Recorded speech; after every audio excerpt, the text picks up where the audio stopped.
While the Standard Model is celebrated as the most successful theory of particle physics to date, it is not without its flaws. A significant portion of theoretical physicists' work involves proposals for beyond the Standard Model physics. These proposals aim to subtly modify the Standard Model to align with existing data, yet address its imperfections enough to predict new experimental outcomes. For instance, gravity remains a mystery. Simply adding a graviton to the Standard Model doesn't align with experimental observations unless other, yet-to-be-discovered modifications are made. Moreover, the Standard Model is widely considered incompatible with general relativity, the most successful theory of gravity to date. Another enigma is dark matter. Cosmological observations suggest that the Standard Model accounts for only about 5% of the universe's mass-energy content. Approximately 26% should be dark matter, which interacts weakly, if at all, with Standard Model fields. However, the Standard Model does not provide any fundamental particles that fit the dark matter profile.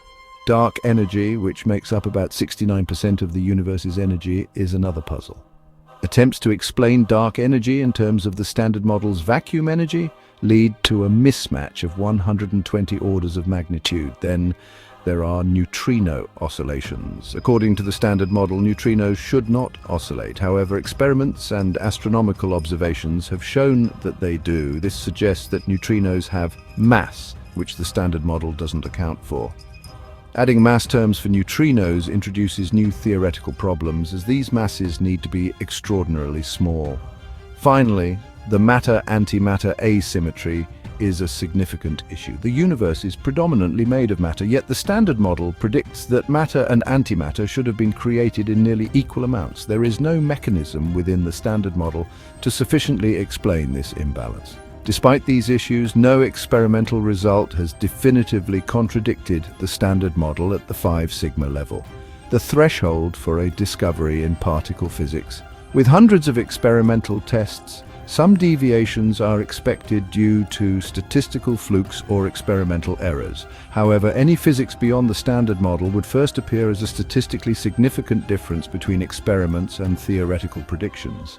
Physicists are tasked with determining whether these differences are statistical flukes, experimental errors, or signs of new physics. The Standard Model also faces several theoretical challenges. Some features of the Standard Model have been added in an ad hoc manner, which isn't necessarily a problem for the theory's functionality, but does imply a lack of deeper understanding. These contrived features have motivated theorists to seek more fundamental theories with fewer parameters. One such challenge is the hierarchy problem. The Standard Model introduces particle masses through a process known as spontaneous symmetry breaking caused by the Higgs field. However, the mass of the Higgs particle receives very large quantum corrections due to the presence of virtual particles, especially virtual top quarks. These corrections are much larger than the actual mass of the Higgs. To align with experimental data, the bare mass parameter of the Higgs must be fine-tuned to nearly cancel out these quantum corrections. This level of fine-tuning is considered unnatural by many theorists. Another issue is the number of parameters. The Standard Model relies on 19 parameter numbers whose values are known from experiments, but their origins remain a mystery. Some theorists have attempted to find relationships between different parameters, such as linking the masses of particles in different generations or calculating particle masses through asymptotic safety scenarios. However, these efforts have yet to yield a more fundamental understanding. There's also the problem of quantum triviality, which suggests that it might not be possible to create a consistent quantum field theory involving elementary scalar Higgs particles. This is sometimes referred to as the Landau pole problem. Lastly, the strong CP problem is a significant theoretical challenge. According to theoretical predictions, the Standard Model should include a term in the strong interaction that breaks CP symmetry, leading to slightly different interaction rates for matter versus antimatter. However, no such violation has been observed experimentally, implying that the coefficient of this term, if it exists, would be suspiciously close to zero. These theoretical challenges indicate that our current understanding is incomplete. In our quest to understand the universe at its most fundamental level, physicists have proposed a fascinating concept known as grand unified theories, or GUTs. The standard model of particle physics, as we know it, operates with three distinct gauge symmetries: the color SU3, the weak isospin SU2, and the weak hypercharge U1.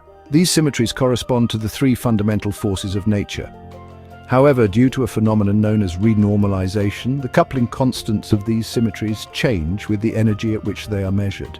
Intriguingly, around an energy scale of approximately 10 circumflex 16 GeV, these couplings converge to nearly the same value. This convergence has led physicists to speculate that at such high energy levels, the three gauge symmetries of the standard model could be unified into a single gauge symmetry with a simple gauge group and just one coupling constant. Below this extraordinarily high energy, this unified symmetry would spontaneously break down into the familiar symmetries of the standard model. Popular candidates for this unifying group include the special unitary group in 5 dimensions, known as SU5, and the special orthogonal group in 10 dimensions, known as SO10. These theories, which aim to unify the standard model symmetries, are aptly named grand unified theories. The energy scale at which this unified symmetry breaks down is referred to as the Guth scale. According to Guth, the early universe would have created magnetic monopoles and potentially unstable protons. However, neither magnetic monopoles nor proton decay has been observed, placing significant constraints on the possible guts. As we journey deeper into the mysteries of particle physics, we encounter another fascinating concept: supersymmetry. Supersymmetry, often abbreviated as SUSY, extends the standard model by adding another class of symmetries to the Lagrangian. These new symmetries are unique in that they exchange fermionic particles, which are the building blocks of matter, with bosonic ones which mediate forces. This symmetry predicts the existence of a whole new spectrum of particles known as supersymmetric particles or sparticles. These include leptons, squarks, neutralinos, and charginos. Each particle in the standard model has a superpartner whose spin differs by 1/2 from the ordinary particle. However, due to the breaking of supersymmetry, these particles are theorized to be much heavier than their ordinary counterparts. They are so heavy, in fact, that existing particle colliders, like the Large Hadron Collider, may not be powerful enough to produce them. The pursuit of supersymmetry is not just a theoretical exercise. If discovered, sparticles could solve several outstanding problems in physics. They could provide a candidate for dark matter, explain the hierarchy problem, and even play a role in unifying the forces of nature. Despite the lack of experimental evidence so far, the quest for supersymmetry continues to inspire physicists around the world. The potential rewards are too great to ignore. As we continue to explore the frontiers of particle physics, the dream of discovering supersymmetry remains a tantalizing possibility.